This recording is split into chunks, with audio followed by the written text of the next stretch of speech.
Hello, I'm Caleb Canham. I grew up in a Christian household with godly parents who pointed me to God. However, I never truly believed in Jesus.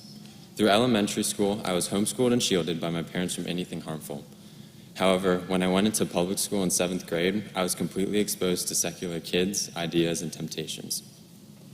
In high school, I fell deep into the sins of lust and pornography, but still maintained a good outward appearance to avoid confrontation and embarrassment. I began to grow distant from my family and friends as my secret sin caused me to become more and more reclusive. As high school was coming to a close, I came to the cold reality that I knew I wasn't saved.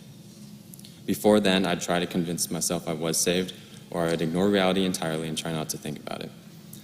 One day after work, I felt completely crushed by the guilt of my sin. I fully realized how depraved and hopeless I was. When I got home, I looked at the Bible. I read Titus 3:3, where Paul says, as sinners, we were enslaved to various lusts and pleasures, spending our life in malice and envy, despicable, hating one another. This verse perfectly described my life.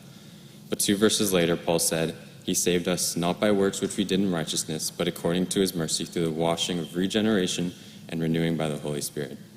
At that point, I talked with my parents and we prayed together, and I asked for Jesus to save me and bring the change only He could bring. Since then, I have grown in my love for Jesus and have come to truly appreciate the satisfaction and commitment that only He can give. I'm being baptized today to publicly declare my faith in Jesus Christ.